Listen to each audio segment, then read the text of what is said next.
Bienvenidos and welcome to the next installment of Lead Media Programming from Studio 54, campus of California State University, San Bernardino, the digital media platform for inspired educators, leaders, and community activists and advocates, taking our message directly to the people, to the gente.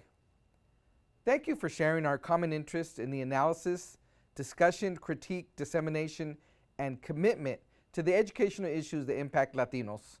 I'm your host, Dr. Enrique Murillo, and this episode is a syndicated replay from Season 5 of Lead Summit 2014. The theme that year was Latino male crisis in the educational pipeline, and the questions as to why and how are Latino males vanishing from America's colleges is highly complex. This advocacy address was entitled The Battle for Mexican American Studies, MAS, and the National Movement for Protecting Public Education. At the time, Tucson, Arizona had been ground zero in the national movement for preserving ethnic studies and protecting public education. Xican Arce, the former director of Arizona's Tucson Unified School District's outlawed Mexican American Studies program, spoke about the battle for the MAS program and the next phases of this struggle to save ethnic studies. Continue and enjoy the full value and complexity of this episode. We extend our appreciation to all our lead sponsors and partners, planners, volunteers, speakers, and panelists, production team, affiliates, and town hall chapters, and commend them all for lifting their voice and uplifting the plight of Latinos and education. Thank you. Gracias. Tlazocamate. Okay, gracias. That was incredible. What a frenzy we just experienced. Thank you. Okay, we're back. We're off track a little bit, but always, this happens every year. I don't know why we don't work it in. We just know it always happens every year. Okay, so now we have Yvette Diaz to introduce our next speaker. First of all, let me say that this presentation is made possible through a working partnership with the Ethnic Studies Student Organization, ESSO, not essay, ESSO, ESSO, the Sociology Club, the Center for Indigenous Peoples, and the Native American Indigenous Student Association, with funding provided by the CSUSB ASI Club allocation budget and the University Diversity Committee. Yvette Diaz is chair of the Ethnic Studies Student Organization here at Cal State San Bernardino. All yours, Yvette.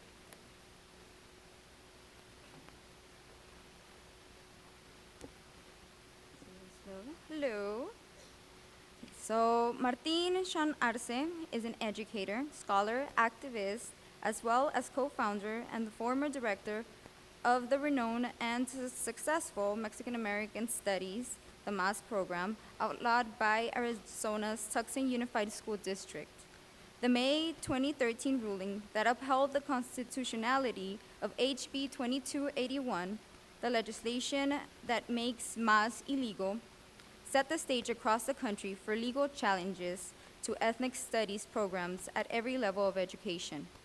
We have seen one such challenge already in Texas. Tucson continues to be ground zero in the national movement for preserving ethnic studies and protecting public education, as Arce will speak about the battles for MAS and the next phase of this struggle to save ethnic studies. Arce continues to carry on the legacy of MAS based on the concept of In Lak Ech, the Mayan philosophy of interpersonal responsibility. As a result, the Xican Institute for Teaching and Organizing, XITO, has been created with support from faculty at Arizona's Prescott College. XITO is the evolution of the struggle to promote Mexican American studies in school districts around the country. It is my honor to introduce today Mr. Martín Xican Arce. Thank you. Gracias.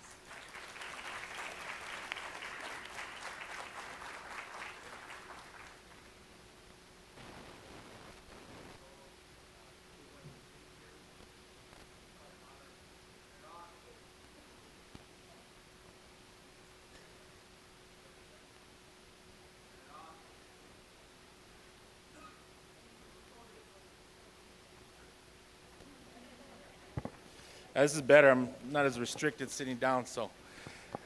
Yeah, gracias a todos. It's great to be here. Great to see the intergenerational mix here. The students, it's always an honor to share with you, to learn with you, learn from you.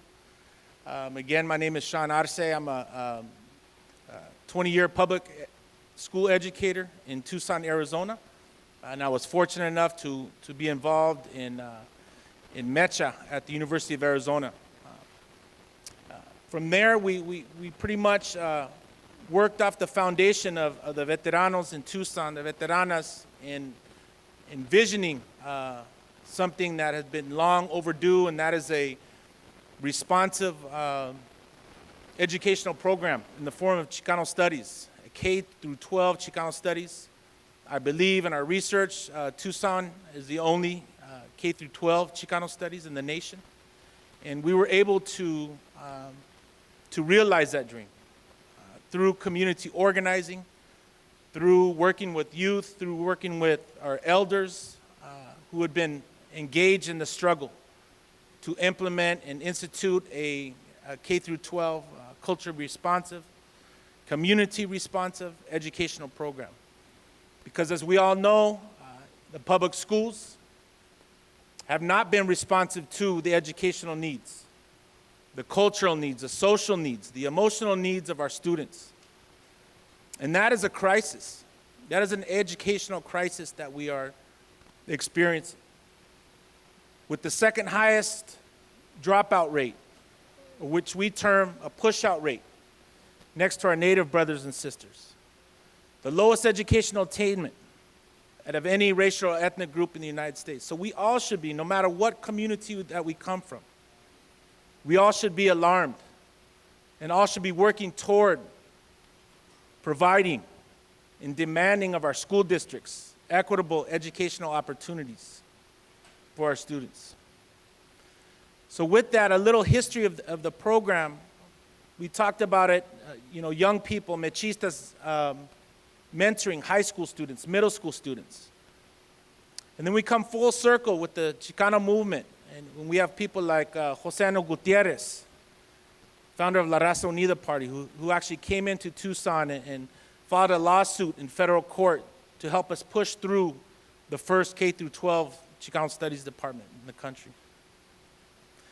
So with that, we really created a program, created a curriculum, created a pedagogy, if you will, the way we teach, with the foundation that our students come to the classroom every day with strengths. And unfortunately, our public education system has traditionally, and still to this day, sees the Mexican-American Chicano population as deficient, sees us as culturally deficient, sees us as lacking. So our framework, we utilize one based on acknowledging our strengths, the cultural wealth that our students bring into the classroom, the wealth of our students being able to navigate multiple worlds, the wealth of our students speaking multiple languages, and the wealth of that history of resistance in fighting inequalities within our schools. It is too often that our public school system and our teachers and our administrators see a lack, view our children in terms of a pathology, if you will, and state, well, their parents do not value education. Their community does not value education.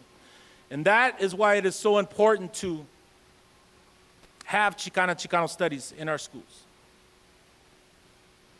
Because then we can begin to acknowledge that we have a very strong history of fighting for educational equity. We are honored here today, Sylvia Mendez, from the landmark, infamous Mendez v. Westminster case, which demonstrates and illustrates that we have a long history of fighting for educational equality. We have folks here from the 1969 Los Angeles walkouts, the student walkouts, which further demonstrates that Chicanos, Mexican Americans value education. But they value education so much, we value education so much that we're willing to place our very bodies, to place our reputations, to place everything on the line to obtain an equitable education. We have stories of current contemporary stories of students in Tucson, Arizona, where we had a law that was passed in the form of HB 2281, which stated, programs of study cannot attempt to overthrow the United States government, which was one of the provisions. And there was some truth to that. We weren't trying to overthrow the United States government, but we were working to transform our public education system in Tucson. A 60,000 plus student district, over 80% Mexicano Chicanos children that have been neglected throughout history. So yes, we were attempting to overthrow something. We're attempting to overthrow the very system that had neglected us and that had not been responsive to our educational needs. A system that did not allow for us to see ourselves in the curriculum, that did not allow for us to acknowledge our lived experiences, that did not have high expectations of our students, that pushed our students out at over a 50% rate year after year. The other provision within this law stated that courses of study cannot promote the resentment against a class or group of people. And the other provision stated classes cannot be geared or formed or created for one particular ethnic group. So you see these provisions, it is based on fear. Much like the racial profiling law 1070, which attacked our very presence in the state of Arizona, attacked our very being, our very bodies, and makes it illegal, and it makes racial profiling legal within the state of Arizona. So that was an attack on our very presence, but HB 2281, I think, took it a step further. It took it a step further in the sense that we have a course of study about the history, the cultura, the literature, our lived experiences, our arte. It made it illegal for the fastest growing population. And that is based on fear. That is based on a fear of the demographics. In California, you all have already experienced.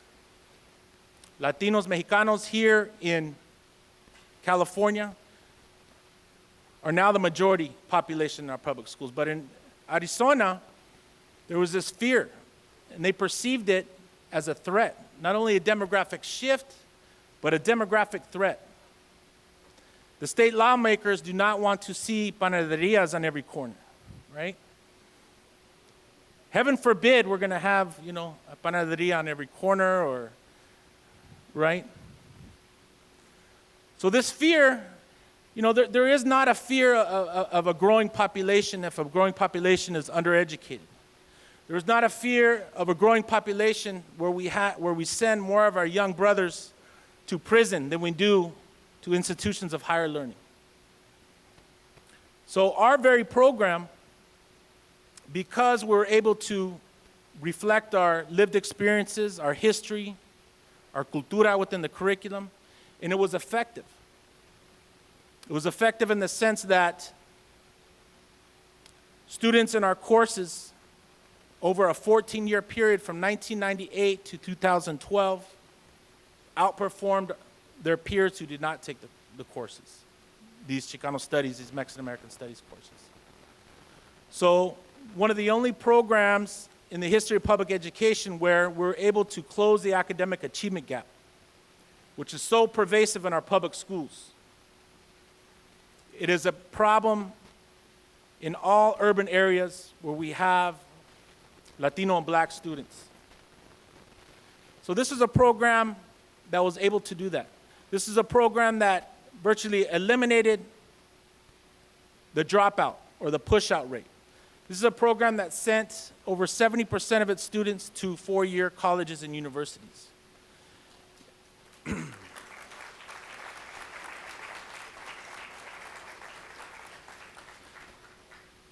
And these were external studies. These were studies conducted by the state of Arizona. The state of Arizona issued a study and paid over $170,000 to audit our program.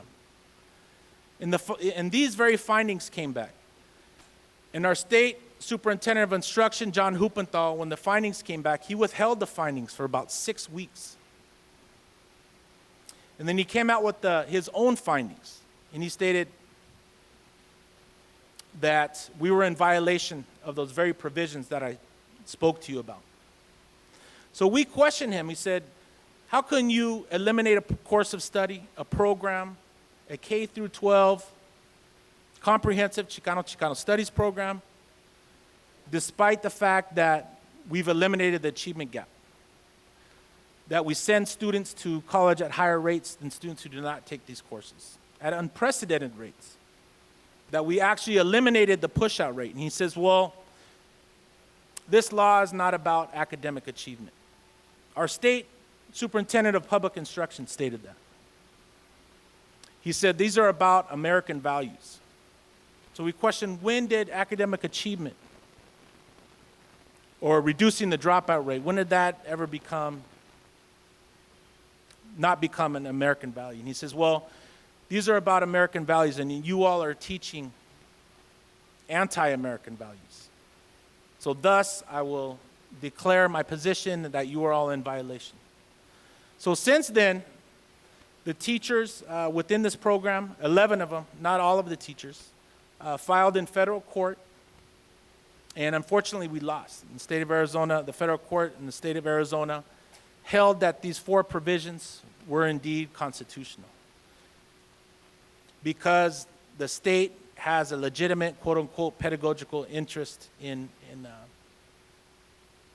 the overthrow of the United States government or in promoting resentment. So that is up to the state, that is up to the citizens, according to our federal court in the state of Arizona. So since then, we have appealed to the Ninth Circuit Court of Appeals. And this is one of the reasons why I'm so happy to be here, is that we could spread this message and spread this knowledge and make everybody aware that this will be the first time that Chicano studies will be in the Ninth Circuit. Our very history, our very culture, our literature, our art, our very knowledge systems are being called into question. And with that, this will be a precedent-setting case, because this will either open the floodgates to restrict ethnic studies, particularly Chicano studies, in the state of Arizona. And so we should all be alarmed, and we should all come informed with this very pressing and important issue. And for the youth, I really encourage you all to go out into our respective communities and assess your peers. Ask them, what are our pressing educational needs? What are the needs of our community? Are our schools implementing a culture-responsive pedagogy, a culture-responsive curriculum? Are our schools being responsive to all of the needs of our student population, the majority of which here in California is Chicano Latino? So I encourage you that, and I encourage you to organize, because education is our most important issue. Education is this not our future, it is now. Our youth are just not our future. Our youth are actually right here and right now. So, again, I encourage you to take the initiative and take that upon your own responsibility and your own selves to organize within our communities. Enforce our school districts, enforce our public policy makers, our assemblymen, our legislators, our congresspeople, our representatives, to implement this type of transformative educational program within our schools. Gracias.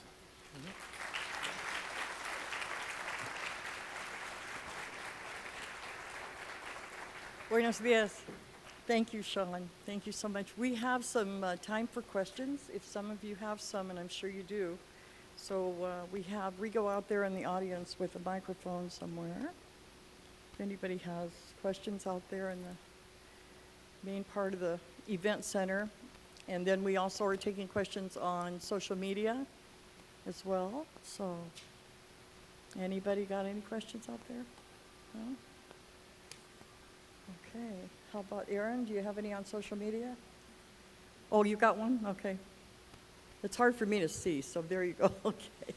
Great. Thank you. Thank you for your words. They're very inspiring. And remember, we are part of the next to get the curriculum and institutions in place.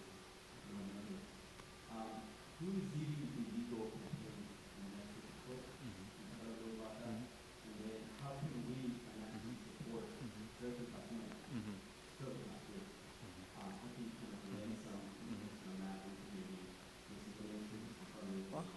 And then do you have a website or some way to continue to get updated information on this ongoing stuff?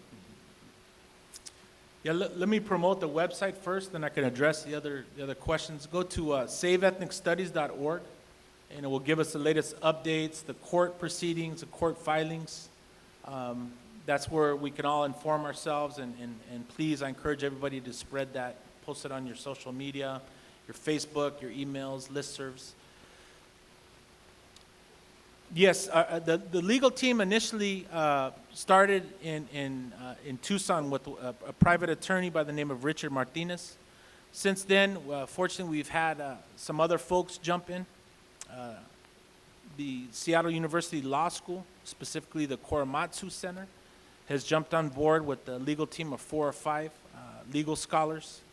And also Bingham McCutcheon out of San Francisco, a private law firm, has jumped on board to assist us in this very critical Ninth Circuit appeal. So with that, saveethnicstudies.org, you can see how you can contribute to this. We're waiting right now. The Ninth Circuit has already accepted the appeal, and now we're waiting actually on the scheduling, which we're expecting late summer, early fall of this year of 2014. So once we find out, I will definitely send it to Professor Murillo here and the folks here at the LEAD conference. And again, please look up saveethicstudies.org for the latest developments.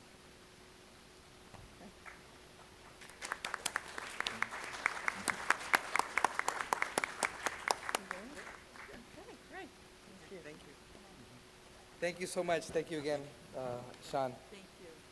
Sean, here, please stand here up next to me.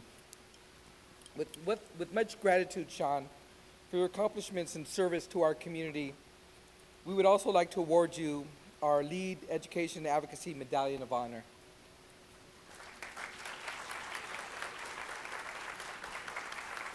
Thank you, sir. Okay, here. Thank you.